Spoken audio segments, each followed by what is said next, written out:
We're live. Thanks for being patient, guys. I've had a little technical difficulty getting this video started, but I'm glad you're here. Thank you for joining me. I'm Jenni June. I'm a certified child and family sleep consultant, lactation counselor, and pre- and postnatal stress management coach, and also a mother of 4 grown children and a granddaughter that's a year old. So I've got a little bit of street cred with just kind of, growing up with some, I had 4 toddlers in my house, 4 little ones, at the same time, birth to, newborn to 6 years old. And I also had 4 teenagers in my house at the same time. So I know crazy. I really do. I get it. And today we're going to talk about how things get a little crazy in what I do as a sleep consultant here in Los Angeles and, with families all over the world, with some of my other services. But, and for that matter, if you're interested in learning more about my work, my services, pricing, blog page, videos, all of that, you can go to my website at jennijune.com. And Jenni is spelled with an I, and then June is in the month.com, and you'll see everything there. Also, you'll be able to contact me through my website as well. All right, so we're talking today about the stuff parents do that makes sleep trainers crazy, that makes our work really difficult. And boy, there's days you just want to throw in the towel. But it's very rare, thankfully, because most of the days you just love what you do because you bring so much restoration and life and hope and enjoyment back to the parenting experience for families that are severely sleep deprived and just, struggling with what to do in a situation where your little one won't sleep. Right now I'm seeing my friends joining me. Thank you everybody for hanging out with me. All right, let's get started. And I was inspired to do this, by the way, because I belong to a couple of big international sleep consulting associations where we have, our Facebook groups and pages where we share cases, talk about some of the, and a lot of the times, almost daily on one or the other, there's, some poor sleep consultant out there just, pulling her hair out or, just, venting or whatever. She's got some difficult, challenging, she's got a challenging family she's working with, and we've all been there. But this last one that I read the other day, it cracked me up, and it also was like, oh my gosh, I've had that before, and I totally get it. And, so this is kind of a dedication to my fellow sleep sisters out there who dedicate their lives to bringing well sleep to families. We've all been there, and including myself, and I have 4 solid cases in my 7 years I've been doing this, thousands of cases, 4 that really stand out to me where I have just, I landed, a family that, where they just went cuckoo on me. And, but most of the time it's just normal stuff that you have to deal with as a sleep consultant. So let me just share with you, 3 big things that I want parents to know just before you go into hiring a sleep consultant. You just be aware of it. So here we go. The first thing that you should do is when you start initiating contact with a sleep consultant, and before you pay for her services, read. And I'm saying her because I don't know that there could be a man out there doing this, but as far as I know, all of the hundreds of us out there, we're all female. So forgive me if there's a man sleep consultant out there and I just dissed you, but I'm going to say her. Read, respect, and comply with the terms of the contract, and make sure that you read this contract thoroughly before you enter into a relationship with a sleep consultant. My contract gets sent out to anybody who inquires of my services. Like, literally, don't come knocking on my door till you read this and you're down with it, because this could just, eliminate all kinds of potential, misunderstandings, misplaced expectations, unrealistic expectations, and, potential, cuckoo going on. So please read the contract, and don't pay for services. Don't sign up for anything until you do. And read all of it. Unfortunately, sometimes I even work with attorneys that don't read my contract before we work together. And that's, probably due to the sleep deprivation, in all fairness. But that's really important to do. Please, in that contract, you'll really see a good layout of what you can expect as far as our time and how that time is used. That's probably one of the biggest things to look for, because Francisco is with us. Say my name. Thanks for joining us, Francisco. And Roseanne. It's so good to see my friend Roseanne. So I hope all of my sleep consultant friends are jumping on here, because they're like, ooh, hallelujah in the background. But respect your sleep consultant's time, please. You know, those things are clearly outlined in your consultation agreement before you start working with them. And, you know, they are not on call for you around the clock. I mean, some, you know, if you hire them for their time around the clock, of course they will be. But, you know, I've had, you know, a parent, you know, literally, you know, kind of go crazy on me because I wouldn't answer her call at 3:30 in the morning. You know, which is nowhere in what, you know, the consultation package that she signed up for. And, you know, I'm just thinking, my goodness, you know, I work with sometimes 15, 20 families, sometimes more than that a week. And if all y'all were calling me up at 3, 4, 2 o'clock in the morning, your sleep consultant's going to be so sleep deprived, she's not going to be able to help you. So, right? So if the sleep consultant isn't well rested, ain't nobody getting any rest. Trust me. So I got to guard my sleep so that my mind is sound and sane and patient and really can see the details of what's happening. So please don't expect your sleep consultant to wake up in the middle of the night and answer your 3:30 call saying, my baby's crying. You know, yeah. so that's one thing. And that's actually a story I heard from a friend also recently. She's just like, you know, all right. So respect your sleep consultant's time and follow those guidelines. If you need more time than what's offered in your package, then you will have to pay for that time. And it's usually by the hour or by the day or by the week. But make sure you read that in your contract and understand and respect that. We can't help you, by the way, if you don't follow the guidelines within the contract. It's set up and designed to help you. And so please respect that that is really the way it's designed to be. And we've been down this road 1,000 times, many of us, and we've learned over the years and through various different circumstances, the best way to set up a consultation relationship or a sleep consulting relationship that's going to benefit you the most. You got to please just kind of roll with it, follow us, trust us in that. This is our lane. This is what we do, and it's all we do is sleep and coaching parents. Okay, so the second thing is, please understand that regardless of our background, you know, some of us have different backgrounds, different education levels and specialties that we came into this career field in, but we are not your mental health professional. As much as I would love to take on all of the other stuff that's contributing to, you know, kind of the cycles that you might be caught up in, some of the anxieties you may be feeling that are, you know, making the sleepless nights even worse, or, you know, whatever, it is outside of my scope of practice. And even my colleagues who have a mental health background, their education or whatever, you're hiring them to help put together a plan, a comprehensive plan for, you know, aiding in your child's sleep. And if you want something more beyond that, respect that may be a separate service that they offer for you.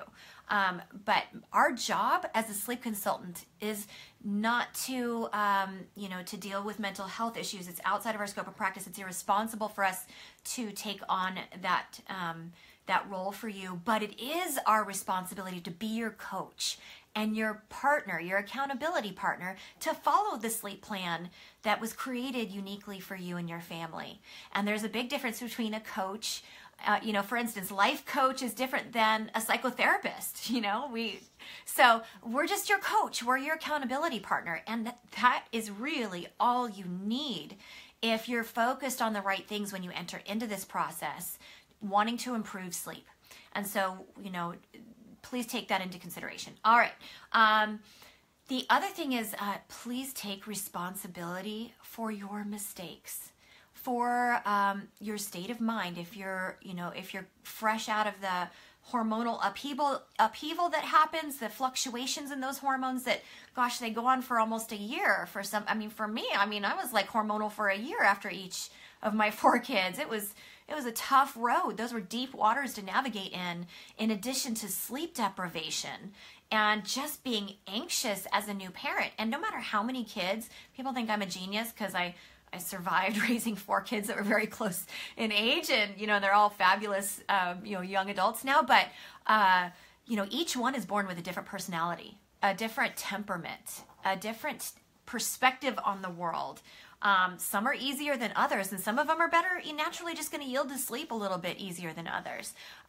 So each, doesn't matter how many kids you have, you're still going to be thrown for a loop with each and every child that you bring forth into the world, no matter how many you've got. So, so take into consideration all the struggles that you're working against, that are normal and natural. And we are here to hold that space for you and to help remind you that that it is a challenge, and your feelings are normal, and it's okay to feel frustrated and anxious and worried and all of that. Oh my goodness, I'm sorry.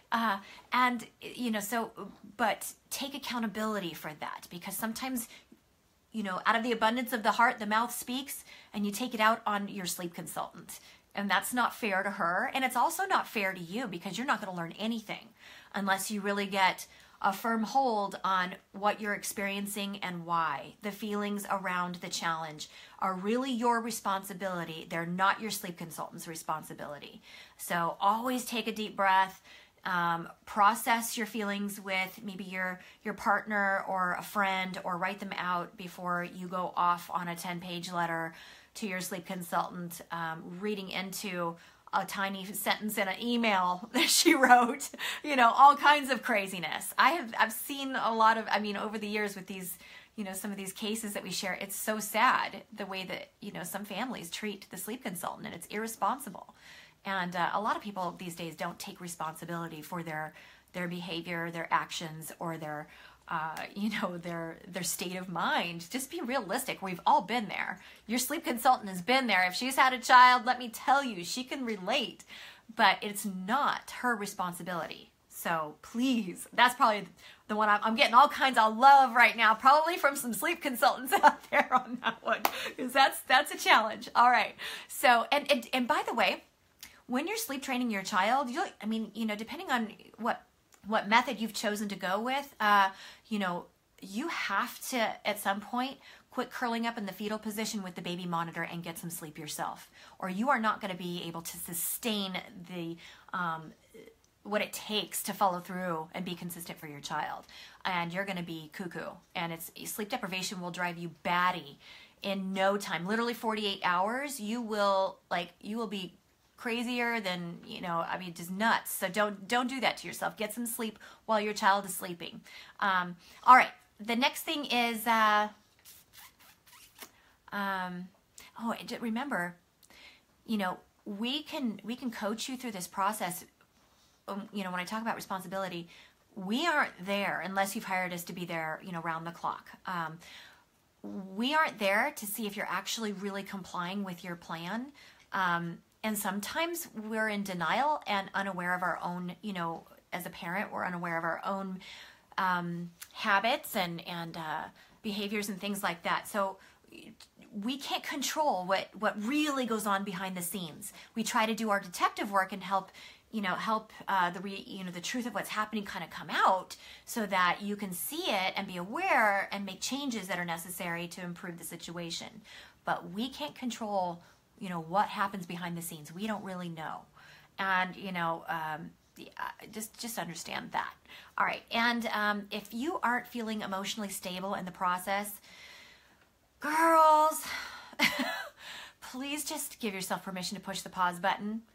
That's actually your responsibility too. It's not your sleep consultant's responsibility. Although sometimes if you are obviously really just losing it, we will just say, hey, you know what? This might not be the right timing for you, and honor that, respect that about yourself and about your situation and about your child and about, everything, and push the pause button. You don't need somebody else's permission to say, you know what, this isn't the right time for me or my child. That's your responsibility. Okay. And sometimes, it's a fine line for us to walk as your coach, because a coach is going to encourage you to not give up, to be committed, to be consistent, to be patient. That's what a coach is supposed to do. That's what you hire us to do. We don't know your threshold. You know your threshold. And if at any point you just are not feeling comfortable, or you're too sleep deprived, or you just don't feel like it's the right timing, or something else is going on. We don't know what that is. You do, and you are responsible to push that pause button. Your coach is just there to really listen and to encourage you until you say, hold up, I think I need a break. I think I need to rethink the timing of this. And your coach should respect and respond to that and encourage you to do that for yourself and to jump back in it when you're ready and be there for you when you are. All right, so that's a big one. Yeah. The next one, the last one, is to do your homework on your sleep consultant. We very different, have different backgrounds, different education in the specific science of sleep and behavioral sleep training methods. Okay, so just because somebody has LMFT behind their name or a PhD behind their name or whatever, does not mean that they have the actual specific education, the certification needed to know the science of sleep and how it works in pediatrics and how all the behavioral methods come into play in addition to that foundation of science. There's a lot of self-proclaimed sleep consultants out there. Please don't think that just because they have a few letters behind their name that they know what the heck they're doing, because I'll tell you, in my experience over the years, many of them do not. They ride on those laurels and they read a few books and they think that all of a sudden they know what to do. And, maybe they've had a child or two and they've, done it with their own children. And they, listen, I mean, I got a car and I park it in my garage, but that doesn't make me a mechanic, right? So you're going to want to look really closely at the specific education in pediatric sleep before you hire them, and look at how long they've been doing it.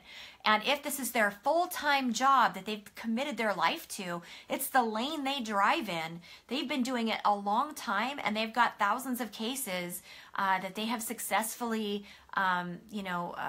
worked on, and they have a reputation of good quality work, and not just with the sleep science, but also the coaching component, that they have a good demeanor, that they're, that they have the ability to hang with you when times get rough, and encourage you through the process and get you on the other side of it. So look for that. Please do your homework on your sleep consultant, because it's not a regulated industry yet, and it's just, that you can go down a rough road if you pick the wrong one. I work with so many families who've burned through a couple of sleep consultants before they get to me, and it just makes you a lot more anxious in the process, and it makes it harder for you to trust your consultants, which is what you really need to do if you want to have some success in this process. And I'll just kind of lay out the 4 things that you're going to need when you enter into sleep consulting, when you enter into, the season of your life where you're teaching your child better sleep habits, where you're evolving your parenting responses to meet and match your child's evolving, developing needs for sleep. You are going to want to, in addition to choosing the right consultant, because that's really, really important, especially if you're sleep deprived. You need that coaching, you need a foundation, you need a schedule, you need the eating habits looked at, you need the, everything in that day, the naps, you need it all to come together, and you need that experience, and you need that well-rested person that's on your side to get you through this process, because it's hard. All right, with that said, you are going to need the science of sleep as your foundation. Make sure that your sleep consultant is really well-versed in that. My trademark 4 pillars of sleep hygiene is the secret to my success, to my family's success for years. And it is the foundation. It is, if that's not tightly in place, no matter what behavioral sleep training method you use, it will not come together. And if it does, it'll be very temporary. The minute your child gets sick, or you travel, or, life happens, oftentimes kids, go back to square one, or sleep issues get much worse, and you're finding that you have to re-sleep train all over again. And if that science is there, that foundation, and, the habit forming process, how habits are changed, if that's not your foundation, then, it's going to be a rough road. So make sure that that's your foundation. And then after that, the second thing is having a properly matched behavioral sleep training approach or method. And hopefully your sleep consultant offers all of those, not just 1 or 2 methods. And, know how to properly match that to your unique child. Your sleep consultant should be able to do that, help you learn to do that. All right, so the next thing is you've got to be committed to the process. It's, and oftentimes, sometimes you'll see, once you start to, give your child a taste of that delicious, yummy sleep crack, especially if that science is there, that's going to, help the brain and body want to get the sleeping done. And, once they get a little taste of that delicious slow wave sleep within their sleep cycles, you're going to see like huge results fast. But that doesn't mean that the process is finished. You've got to be really consistent. You need 21 straight days of perfect consistency with that sleep hygiene, with that sleep science, and that, and that behavioral method, regardless of how great you see things going in the beginning. You've got to really set that habit in place. And it takes at least 21 days for that to really gel and become that permanent baseline habit for yourself and your child. And I will just say this, a little truth bomb here. 90% of sleep training is training the parent to jump out of habits. It is not the child. Child's the easy part. They're 10%. It's just science. You give a sleep-deprived person the opportunity to sleep well, it's going to happen. It's going to happen fast. So, sometimes as new parents, we get in the way of that process. We are inconsistent, and, we can really jack that up.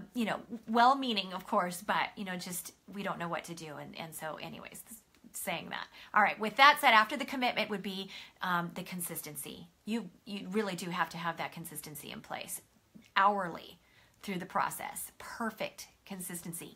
Do not change things up on your child. So the most important thing to infant mental health, by the way, is a simple, clear, consistent message from the parent. So please, for your child's sake, give that baby a chance, Matt says. 21 days, it works. Yeah. All right. Thanks, Matt. Yes. Thanks for all the sweet comments, by the way. Everybody's like, you've lost weight. You're amazing. Yeah. Thank you. I appreciate that. I'm 40. I'm going to be 46 next month. And, I really start watching things before it really goes downhill. All right. And then the last thing is patience, guys. It takes patience, and it feels like forever when you're in the trenches, but boy, it is so worth it if you just give your child the time and space to learn. We all have, we all need a fair time and space to learn whatever it is, to change and create a new habit. So be fair to your child, be fair to yourself, be fair to your sleep consultants in this process. She's going to help and coach you and encourage you, to be consistent. And baby leg, you're like, what? 46 going on 25, girl. I love you guys. This is like, okay, I think this is now my new favorite, like, Facebook Live. I don't know what it has gotten into, you guys. You're so sweet. But thank you. All right. So that's it, guys. Listen, again, if you have any questions, if you'd like to work with me as your sleep consultant, I provide in-home consultations. Some parents fly me wherever they live in the country, but I do live in Los Angeles, and I work, I can do that here. I do phone Skype session packages for all of my, out-of-state and international clients. And I even do overnight, where I'm in your home around the clock if you need that. But my stuff works so good, y'all. You don't need it. So I'm going to talk you out of that because I'd like to see, it's the difference between giving you a fish and teaching you how to fish, right? So with that said, go to my website. You'll see my Baby Care with Jenni June videos. You'll see blogs that are going to be really helpful to you. You'll see my services, my pricing, all that stuff. All right. Thank you for joining me. I'll be here again next Thursday at 1 o'clock. Be sure to join me then. Have a great rest of your week, everybody. Goodbye.